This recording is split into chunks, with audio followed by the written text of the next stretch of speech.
Tahukah kita bahwa Yesus ingin kita selalu bisa melihat pekerjaannya yang terjadi di sekitar kita?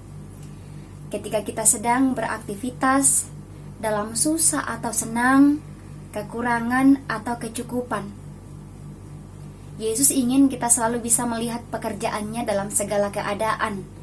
Sebab bukankah memang Allah turut bekerja dalam segala sesuatu untuk mendatangkan kebaikan?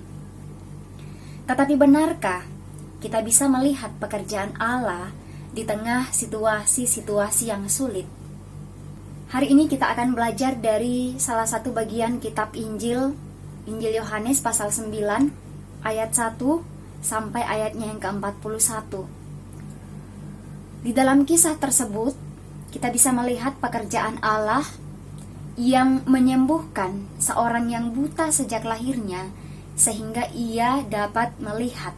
Namun ketika kita mengikuti alur cerita ayat 1 sampai ayat 41, di sana ada beberapa kali terdapat kata melihat. Kata melihat yang dimaksudkan bukan hanya melihat secara fisik, bahwa matanya yang buta sejak lahir bisa melihat, orang lain bisa melihat sekitarnya. Tetapi juga berarti bahwa ia bisa melihat secara spiritual atau iman. Ia bisa melihat Yesus sebagai penyelamat yang menyembuhkannya bahkan dari pergumulan sejak ia lahir.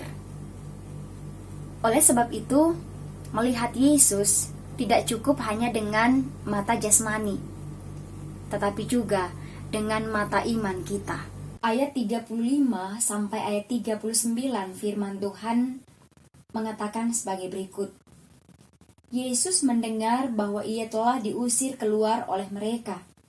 Kemudian ia bertemu dengan dia dan berkata, "Percayakah engkau kepada Anak Manusia?" Jawabnya, "Siapakah dia, Tuhan, supaya aku percaya kepadanya?" Kata Yesus kepadanya, "Engkau bukan saja melihat dia, tetapi dia yang sedang berkata-kata dengan engkau, dialah itu." Katanya, "Aku percaya, Tuhan." Lalu ia sujud menyembahnya. Kata Yesus, "Aku datang ke dalam dunia untuk menghakimi, supaya barang siapa yang tidak melihat dapat melihat, dan supaya barang siapa yang dapat melihat menjadi buta." Bahkan di saat orang-orang sibuk mempersoalkan ini dosa siapa, Yesus memilih untuk menyembuhkannya. Bahkan di situ juga terdapat beberapa orang Farisi. Matanya memang melihat secara fisik, tetapi tidak dengan mata iman mereka.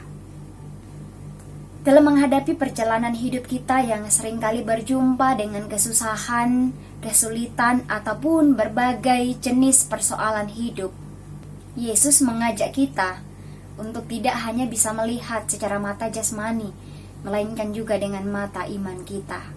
Dalam segala situasi, dalam berbagai pergumulan, Yesus ingin kita tetap memiliki pengharapan bahwa dalam keadaan seperti ini pun Yesus tetap bekerja.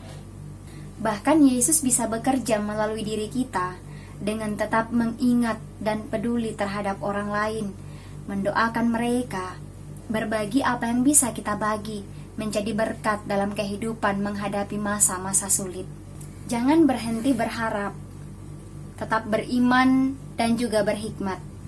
Percayalah bahwa Yesus pasti sanggup memulihkan kehidupan kita. Amin.